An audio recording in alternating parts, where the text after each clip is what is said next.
Bapak Ibu semuanya,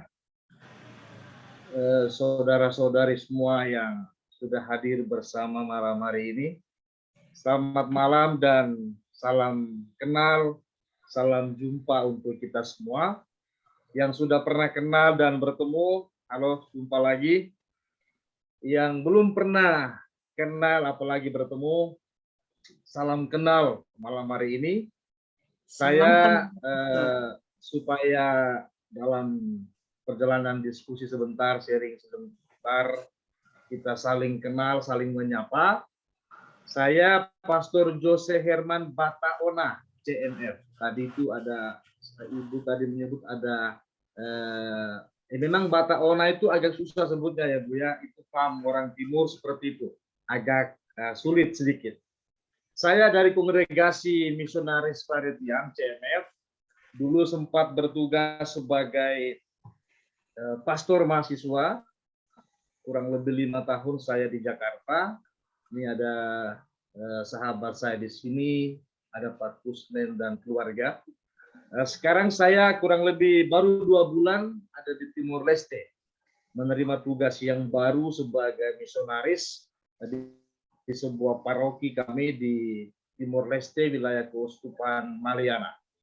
Ya, walaupun kita dekat dengan Kupang, NP luar negeri hitungnya ya, beda bahasa negara, beberapa hal juga beda. Saya mulai belajar untuk menyesuaikan diri di tempat yang baru. Berterima kasih atas kepercayaan dari pengurus atau panitia komunitas Love Praying Family. Ini saya mendengar istilah ini baru dari sahabat saya Pak Kusnen, dan juga kemarin ada ibu yang komunikasi dengan saya tentang komunitas ini. Dan tadi saya menyimak itu luar biasa. Novena, doa-doa, kebetulan saya juga berpelindungkan Santo Yosef, dan saya sangat menyukai novena Santo Yosef yang sudah didoakan tadi. Mungkin sudah ada banyak aktivitas doa novena semua selama ini. Malam ini saya baru bergabung dan kita bisa berjumpa bersama. Suatu kebahagiaan tersendiri buat saya pribadi. Nah, kalau kita melihat di jadwal itu ada tulisan pengajaran ya. Saya sedikit berpikir bahwa mungkin kalau saya sebagai pengajar itu kurang begitu nyaman untuk saya. Karena ternyata yang ada di depan saya melihat beberapa video di sini, ada yang belum keluar videonya, itu kita semua itu sudah senior, sudah lebih banyak bergumul dengan kehidupan, makan garam. Kalau istilah Ebit BAD dalam lagu, telah mengerti hitam dan merah jalan. Jadi sekali lagi nanti dalam kebersamaan kita itu lebih kepada sharing. Saya memposisikan diri sebagai bagian dari Bapak Ibu sekalian, dan saya akan sharingkan 1-2 gagasan untuk kita sama-sama renungkan sesuai dengan tema perenungan kita pada malam hari ini. Oke, untuk tidak memperpanjang waktu, mari kita langsung mulai saja. Baik, saya membacakan dulu bacaan Injil supaya perenungan kita jalan sesuai dengan tema dan juga perikop yang kita renungkan pada hari ini. Saya mohon izin untuk membacakan ya Bu ya, bacaan Injil hari ini. Injil Yesus Kristus menurut Matius. Sekali peristiwa, Yesus berkeliling ke semua kota dan desa. Ia mengajar dalam rumah-rumah ibadat dan mewartakan Injil kerajaan surga, serta melenyapkan segala penyakit dan kelemahan. Melihat orang banyak yang mengikutinya, tergeraklah hati Yesus oleh belas kasihan, karena mereka lelah dan terlantar seperti domba yang tidak bergembala. Maka Yesus berkata kepada murid-muridnya, tuaian memang banyak, tetapi pekerja sedikit. Maka mintalah kepada Tuhan yang mempunyai tuaian, supaya mengirimkan pekerja-pekerja untuk tuaian. Lalu Yesus memanggil ke-12 muridnya dan memberi mereka kuasa untuk mengusir roh jahat. dan untuk melenyapkan segala penyakit dan segala kelemahan. Yesus mengutus mereka dan berpesan, "Pergilah kepada domba-domba yang hilang dari umat Israel. Pergilah dan wartakanlah kerajaan surga sudah dekat. Sembuhkanlah orang sakit, bangkitkanlah orang mati, lahirkanlah orang kusta, usirlah setan-setan, kalian telah memperoleh dengan cuma-cuma, maka berikanlah pula dengan cuma-cuma." Demikianlah Injil Tuhan.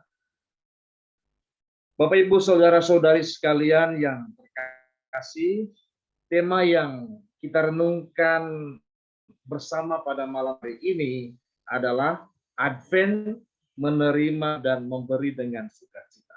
Ini diambil dari perikop yang tadi kita dengar bersama, mungkin juga sudah kita baca hari ini, atau bahkan ada yang tadi pagi mungkin ikut misa online dan juga offline di mana saja, tentu sudah mendengar bacaan atau perikop Injil pada hari ini.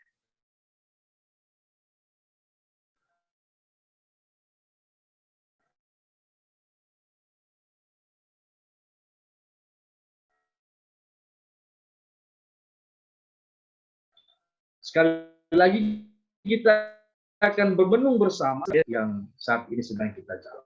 Oke, perikop yang kita baca, yang kita dengar, yang kita renungkan ini kurang lebih berkisah tentang perjalanan Yesus yang berkeliling ke semua kota dan desa, yang kemudian membawa kita pada sebuah kesimpulan bahwa pada saat Yesus waktu itu ada begitu banyak orang yang hidup seperti domba yang tidak bergembala. Mereka ya istilahnya terkatung-katung lah, tanpa seorang panutan, seorang pemimpin yang pas.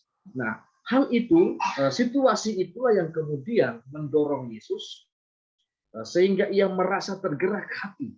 Ya, itu istilah yang paling sering kita temukan dalam Injil adalah bagaimana Yesus berhadapan dengan situasi hidup manusia yang paling pertama adalah tergerak hati oleh belas kasihan. Nah, dia tergerak hati oleh belas kasihan untuk menolong orang-orang yang seperti domba yang tidak bergembala. Nah, apa yang Yesus lakukan?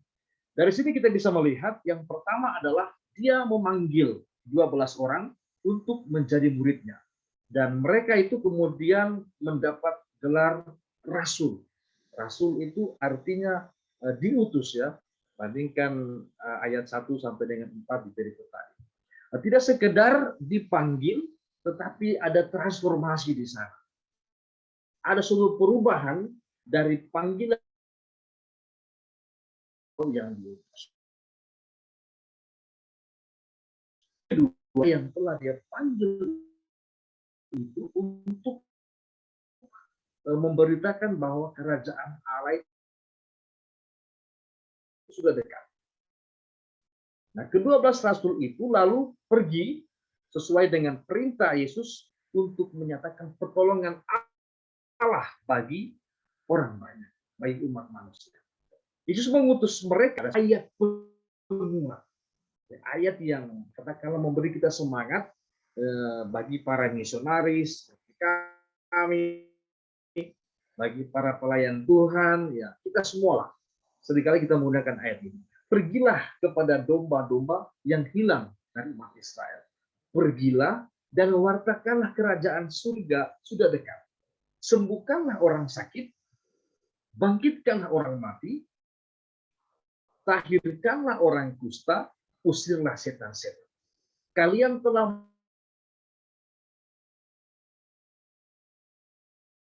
memperoleh dengan cuma-cuma, maka berikanlah pula dengan menjadi fokus perenungan kita malam hari.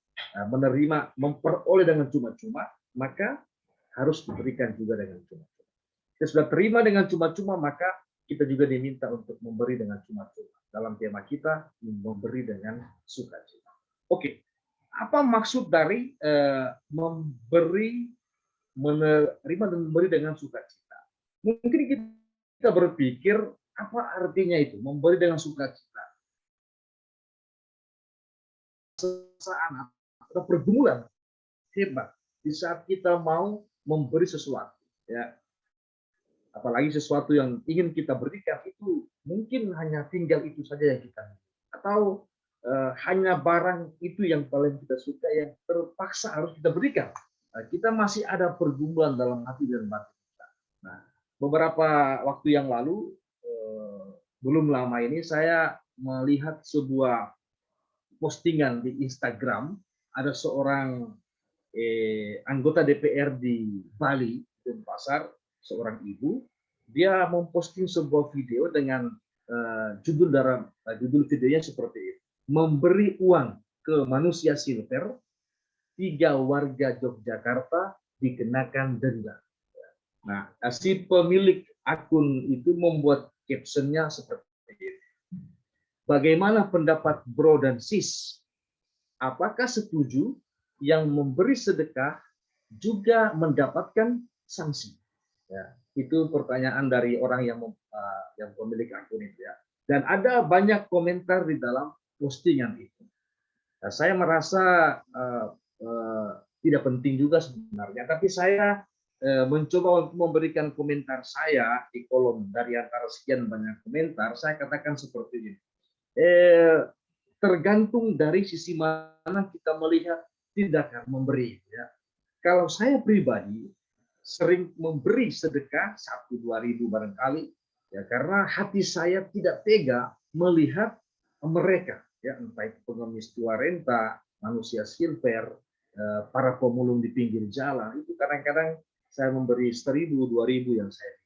Intinya dari pihak saya itu saya memberi dengan ikhlas, bukan paksaan siapapun. Nah, dia mau tipu atau dia itu mau malas atau apapun itu urusan dia. Yang penting bahwa dari pihak saya adalah saya memberi dengan tulus ikhlas. Dan ada komentar lanjutan soal kenapa pemerintah harus memberikan hukuman kepada orang-orang yang memberi sedekah kepada manusia silver itu. Nah, oke, mari kita lihat sedikit tentang situasi atau kebiasaan dari orang-orang Kristen di Korintus. Saya ambil dari teks Korintus bab 2 Korintus bab 9. Di sana Santo Paulus mengingatkan umat atau jemaat di Korintus supaya mereka saling membantu saudara seiman. Ayatnya demikian: orang yang menabur sedikit akan menuai sedikit juga, dan orang yang menabur banyak akan menuai banyak juga. Hendaklah masing-masing memberikan menurut kerelaan hatinya, jangan dengan sedih hati atau karena paksaan, sebab Allah mengasihi orang yang memberi dengan sukacita, dan Allah sanggup memberi Allah sanggup melimpahkan segala kasih karunia kepada kamu, supaya kamu senantiasa berkecukupan di dalam segala sesuatu dan malah berkelebihan di dalam pelbagai kebajikan. Ini bisa dilihat di 2 Korintus bab 9 ayat 6 sampai dengan ayat 8. Yang paling penting sih adalah kata kunci yang mau kita renungkan.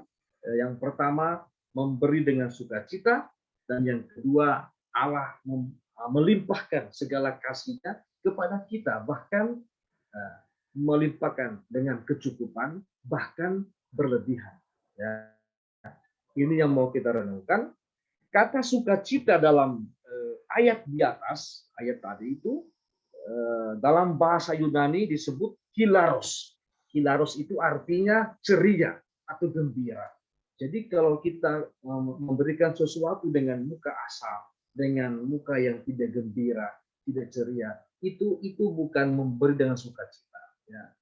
Kalau kita batin kita saat itu dengan bebas, dengan gembira, dengan ceria, maka itu kita memberi dengan sukacita. Tapi juga ada makna yang lain, bahwa sukacita atau hilaros tadi itu memiliki makna sikap hati yang siap. Siap artinya saat itu juga saya lakukan. Jadi tidak masih pertimbangan, oh nanti saya pulang dulu, saya hitung dulu, saya dengan suami bicara dulu, saya begini-begini. Saat di mana saya harus memberi, saya memberi. Itu arti atau makna daripada hilaros, sukacita dari bahasa Yunani. Nah, kebenaran yang disampaikan oleh Santo Paulus dalam surat kepada Korintus tadi itu ternyata juga pernah diungkapkan oleh Raja Salomo ribuan tahun yang lalu. Jauh sebelum Paulus bicara, Salomo sudah pernah. Salomo kita tahu dia orang yang bijaksana, raja yang paling bijaksana, meskipun dia punya kehidupan yang berbeda jauh sekali, tapi yang penting bahwa dia adalah raja yang bijaksana. Nah, dia pernah bilang seperti ini ya, dalam Amsal bab 3 ayat 9 sampai 10. Muliakanlah Tuhan dengan hartamu dan dengan hasil pertama dari segala penghasilan. Maka lumbung-lumbungmu akan diisi penuh sampai melimpah-limpah dan bejana pemerahanmu akan meluap dengan air Tuhan.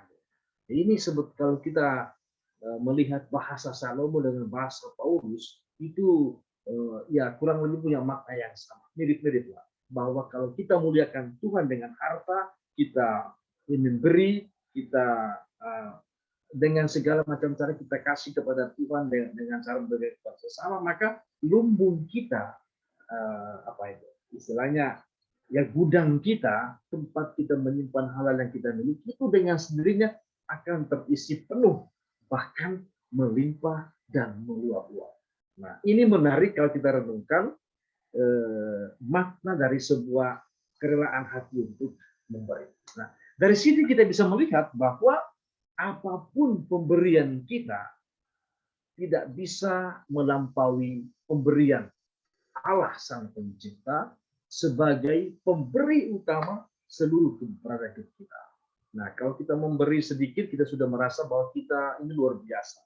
No, kita harus berpikir saat itu bahwa apa yang kita berikan itu tidak bisa sama, apalagi melampaui pemberian utama.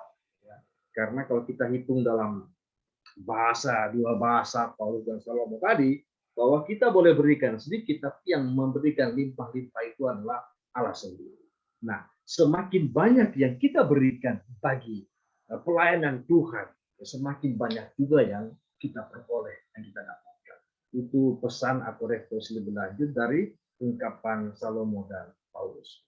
Nah, mungkin saja pada saat ini kita semua sedang mengalami situasi yang tidak mudah, situasi yang sulit oleh karena pandemi global virus corona yang sampai saat ini mungkin saya tidak tahu di Jakarta pasti berbeda dengan kami di sini. Ini kami di kampung, kami setiap hari dengan situasi yang seperti ini dan kondisi di sini boleh dibilang sudah aman dari semua ancaman virus dan sakit penyakit. Tetapi kita semua tahu bahwa dunia saat ini sedang dalam situasi yang tidak mudah. Semua kita mengalami goncangan yang luar biasa dalam berbagai macam lini kehidupan, segi kehidupan. Secara ekonomi banyak terjadi down di mana-mana. Semua kita mengalami. Nah, mungkin kondisi keuangan semua orang kita akui bahwa sedang tidak baik-baik saja. Ada rasa berat untuk memberi ini terus terang. Ya, apalagi kita katakan memberi dengan sukacita, tadi Romo bilang harus gembira, harus ceria. Ini mungkin sulit kalau kita taruh di dalam situasi kita saat ini. Tetapi saya masih ingat juga waktu masih bertugas di Jakarta, itu ada banyak komunitas-komunitas kecil dengan segala macam cara siap untuk memberikan bantuan sekecil apapun kepada semua orang. Ada yang bentuk komunitas turun ke jalan, ketemu ojek online, kita memberikan mereka nasi kotak, kita mengunjungi orang-orang yang susah, yang kehilangan pekerjaan dengan cara kita memberikan bantuan semampu kita. Ini bagi saya luar biasa karena walaupun kita juga kesulitan, tapi kita punya hati tidak tega melihat orang lain yang mungkin lebih susah daripada kita. Itu sebenarnya kita renungkan bahwa makna daripada memberi dengan sukacita. Bagaimana saya bisa memberi dengan sukacita? Kita bisa temukan juga cara memberi dengan sukacita ketika kita sadar bahwa ada seorang pemberi yang paling agung yang pernah hidup di bumi ini. Dialah Yesus Kristus, Tuhan kita, dia tinggalkan kemuliaan dan kelimpahannya di kerajaan surgawi Bapaknya, datang ke dunia ini dan menyerahkan hidupnya yang total itu supaya kita yang percaya kepada dia dapat hidup, memperoleh kehidupan, bahkan memperoleh di dalam kelimpahan.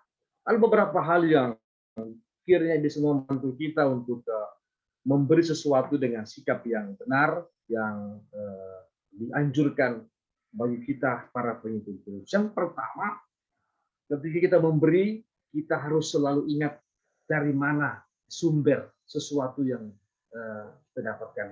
Nah, kalau kita ada satu keyakinan bahwa semua yang kita miliki, yang kita dapatkan dari Tuhan sebagai pemberi utama, maka ya tidak perlu kita harus menahan-nahan untuk diri kita sendiri.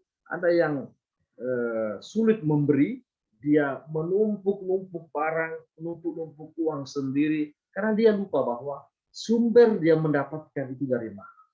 Mungkin merasa, ini kan uang hasil keringat saya, harta saya yang kerja, saya yang dapat. Betul. Kita mungkin terlalu merasa diri kita sebagai pemeran utama dalam semua apa yang kita peroleh.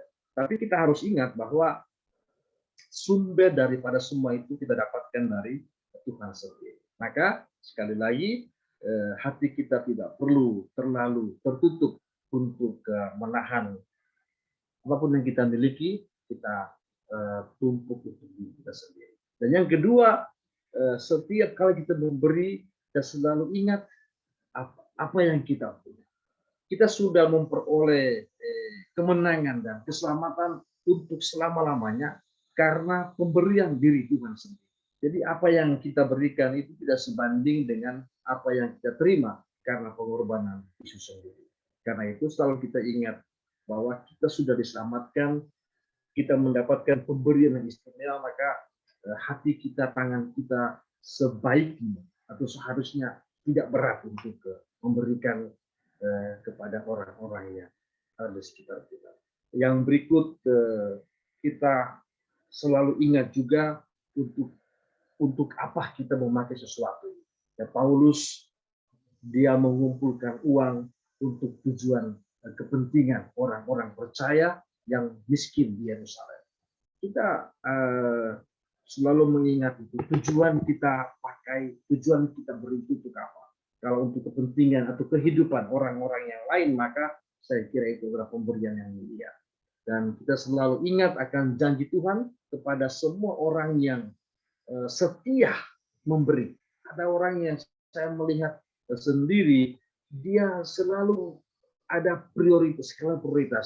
Misalnya ketika dia mendapatkan sesuatu, dia pasti kebagian orang ini dia harus bagi. Dia seperti sudah ada pos-pos dia memberi. Nah, orang-orang seperti ini ada janji Tuhan ya, kepada orang-orang yang setia memberi. Berilah dan kamu akan diberi. Suatu takaran yang baik, yang dipadatkan, yang digoncang, dan yang tumpah keluar akan dicurahkan ke dalam ribahan. Nah, ukuran yang kamu pakai untuk mengukur akan diukurkan juga kepada. Ini dalam Injil Lukas bab 6 ayat 38. Nah, kita bisa mengambil pesan dari sini bahwa Tuhan akan selalu memberkati kita dalam segala hal yang kita lakukan karena kita sudah menjalankan apa yang Tuhan minta dari kita, yaitu kita memberi. Yang tumpah keluar, yang kita dengan sukarela membawanya ke keluar, maka itu akan dibalikan kembali kepada ribaan. Ini kata-kata dan janji Tuhan sendiri kepada mereka yang setia memberi dengan sukacita. Adventus, momen untuk kita merenungkan bahwa kita sudah sedang dan akan menerima berkat dari Tuhan, dan di momen ini juga kita diajak untuk memberi dengan sukacita. Nah, alasan saya memberi adalah karena saya mempunyai, dan apa yang saya punyai adalah apa yang saya terima. Logikanya, kalau saya tidak terima apa-apa, ini beda dengan konsep tidak punya apa-apa ya. saya terima apa-apa beda dengan saya punya apa-apa. Kalau saya tidak terima apa-apa, dan sekali lagi bukan tidak punya apa-apa, maka pasti saya tidak bisa memberi. Nah, prinsip ini yang harus kita pegang, karena ini yang membedakan makna pemberian kita orang beriman dengan pemberian dari orang-orang lain, orang-orang yang tidak beriman, katakan seperti itu. Orang lain memberi atas dasar mungkin ada kesombongan. Karena saya punya, maka saya beri. Kalau kita tidak, justru karena saya terima, maka saya beri. Nah, makanya kita punya tema ini adalah Advent itu menerima dan memberi dengan sukacita. Kita terima dulu baru kita beri. Jadi bisa ikut ya. Kalau saya punya, saya beri, beda dengan saya terima dan saya beri. Nah, kita di yang kedua itu. Karena saya terima, maka saya beri. Saya tidak punya apa-apa. Kasarnya seperti itu. Kita tidak punya apa-apa, hanya kita terima dan kita teruskan. Itu konsep memberi yang kita renungkan pada malam hari. Oke, ada satu keyakinan bahwa semua yang saya miliki, yang kita miliki itu adalah milik Sang Pencipta, Sang Pemberi yang utama. Nah, maka setiap kali saya mau memberi, saya harus selalu ingat siapa pemberi utama di dalam hidup saya. Nah, memberi dengan kerelaan hati. Pertama itu rela. Ya, rela itu artinya bersedia, tidak keberatan, tulus. Ini kata-kata sederhana yang sering kali kita pakai. Tapi kalau kita renungkan lebih dalam, ini sangat dahsyat maknanya. Ya. Pemberian yang benar itu harus lahir dari hati yang tulus. Kalau tidak tulus, lebih baik jangan beri. Kalau tidak, kalau masih ada keberatan, lebih baik jangan memberi. Sekali lagi, rela artinya hati itu bersedia, tidak ada keberatan di sana, tulus memberi dengan cinta, dengan hati, lahir dan hati yang tulus. Yang kedua, sedih hati atau karena paksaan. Sedih itu sama dengan duka cita. Memberi dengan sedih artinya dengan hati yang tidak ikhlas. Ada rasa rugi di sana. Saya kasih ini nanti saya punya berkurang. Kalau saya kasih ini nanti habis punya saya. Saya kasih ini banyak pertimbangan dan seperti ada suatu kesedihan, ada rasa rugi bahwa saya beri ini percuma karena saya tidak mendapatkan apa. Nah, ini konsep-konsep seperti yang perlu kita ketahui. Oke, yang terakhir memberi dengan senang hati. Nah, tadi pertama itu rela, yang kedua tidak sedih, ya, dan yang ketiga itu senang. Sebenarnya sama, tidak sedih dan senang. Memberi dengan senang hati. Senang hati itu artinya adalah sukacita, perasaan bahagia dan bercampur dengan perasaan diberkati. Yang terakhir itu ya, bahwa di saat kita memberi, di saat saya ikhlas, saya tidak sedih, tidak ada merasa rugi dalam memberi, maka kita harus ingat bahwa ada perasaan bahagia bercampur perasaan diberkati. Saya beri sedikit, itu saya mendapat berkat, diberkati. Di saat yang sama, saat saya memberi, saya juga diberkati. Itu perasaan yang harus dimiliki oleh orang-orang yang percaya. Oke, saya kira waktu semakin berlalu, tidak perlu banyak hal, karena nanti kita ada sharing. Nanti kita akan temukan dalam sharing, mungkin ada pertanyaan dan diskusi kita bisa bicara bersama. Saya akhiri satu dua refleksi dan juga sharing dari materi dan tema kita malam ini. Sadar atau tidak sadar, setiap hari kita selalu menerima berkat. Itu pasti ya. Kalau ada yang bilang, hidup saya begini-begini terus, tidak ada berkat, itu omong kosong.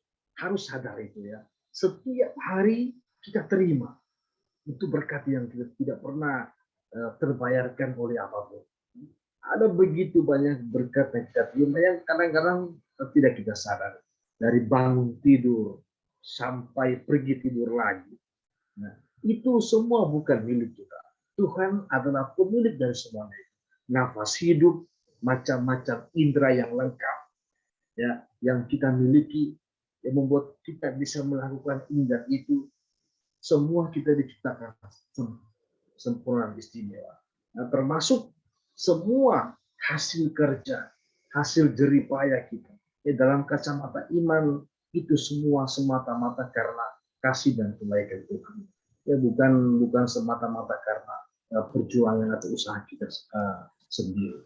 Oleh karena itu, apa yang sudah kita terima dari Tuhan dengan cuma-cuma itu, seiring dengan bacaan pesan Injil hari ini, hendaklah juga kita bagikan, kita berikan dengan sukacita. Sama seperti para murid, Tuhan beri kita daya, Tuhan beri kita kuasa, kuasa untuk melakukan apa saja. Ini kalau seandainya kuasa itu dijual, saya tidak tahu seberapa banyak kita membeli kuasa. Kita harus sadar itu bahwa ini kuasa luar biasa yang Tuhan berikan kepada kita. Maka kita diminta untuk pakailah itu sebagai berkat bagi sesama. Jangan jadi pribadi yang pelit. Ini saya lihat juga ada orang yang berat sekali untuk membantu sesama. Nanti sebentar kita lihat orang terlalu kaya, terlalu berlebihan harta, lalu mati, tidak ada yang dia bisa bawa. Tentu saja. Karena itu bukan milik kita. Kita semua ini hanya sementara, kita hanya menikmati apa yang Tuhan punya. Tidak perlu berpikir nanti saya beri apa yang saya dapatkan dari semua pemberian saya. Tidak. Tuhan Maha melihat. Tuhan sudah tahu apa yang sudah kita buat selama ini. Dan Dia yang akan membalas semua. Tidak perlu berpikir nanti saya kasih ini, saya dapat apa, segala macam. Tuhan Maha melihat, Dia sendiri yang akan membalas semuanya dengan caranya. Allah sanggup melimpahkan segala sesuatu sehingga kita hidup dalam kecukupan, malah berkelebihan di dalam berbagai kebajikan. Dimulai dengan dari memberi dengan sukacita. Ini kata-kata kunci yang tidak hanya memberi kita kekuatan saat ini, tapi perlu kita renungkan terus-menerus. Ya, Allah kasih kita kecukupan, malah berkelebihan dan berkelimpahan. Kalau kita tulus, maka kita akan mengalami ini. Adventus penantian, masa suci, kita mempersiapkan diri untuk datangnya tamu agung kita, Sang Immanuel. Ya, Immanuel itu adalah sebuah pemberian. Allah beri kita total tuntas anaknya sendiri. Suatu peristiwa yang besar, memang dia butuh persiapan yang matang. Injil minggu lalu, minggu pertama Advent, itu menyebut dua cara persiapan yang harus kita lakukan sebagai orang beriman. Satu, berjaga-jaga, dan yang kedua, berdoa. Mungkin praktek memberi itu masuk dalam bagian yang pertama, berjaga-jaga. Advent menjadi masa istimewa bagi kita umat Katolik untuk mempersiapkan diri. Karena itu, mari kita isi masa yang suci ini, yang agung ini, dengan memberi dengan sukacita apa yang sudah kita terima dan yang kita terima lagi dari Tuhan. Apa yang sudah kita terima dan yang akan kita terima lagi dari Tuhan. Itu kita beri dengan sukacita. Ya, memberi diri kita untuk Tuhan dan sesama. Memberi dengan sukacita. Ya, Tuhan yang akan datang adalah pemberian total Allah kepada kita manusia. Karena itu kita juga wajib memberi apa yang kita terima kepada orang lain. Kita bawa Tuhan, ya, sekali lagi, jadi Allah beri kita Tuhan, sekarang kita bawa Tuhan itu untuk kita berikan kepada orang-orang yang kita jumpai. Sehingga dimanapun kita berada, orang-orang merasakan kehadiran Tuhan yang membawa damai, cinta, dan juga pengampunan. Karena kita membawa Tuhan. Satu pertanyaan kecil untuk kita renungkan bersama, mungkin nanti bisa di-sharingkan atau diteruskan dalam renungan pribadi masing-masing. Kapan terakhir kali Anda semua, kita semua, memberi dengan sukacita? Ini pertanyaannya. Kapan terakhir kali Anda memberi dengan sukacita? Mungkin tadi, mungkin 1 menit yang lalu, mungkin ya sebulan yang lalu, Rob, atau seminggu yang lalu, sehari yang lalu. Masing-masing kita punya pengalaman itu. Nah, yang kedua, apa yang meyakinkan Anda bahwa Allah mengasihi orang yang memberi dengan sukacita? Ini 2 hal ya. Pertama, kapan terakhir kali saya memberi dengan sukacita? Yang kedua, apa yang membuat saya begitu yakin bahwa Allah mengasihi orang yang memberi dengan sukacita. Ya. Nah, cukup jelas ya. Oke.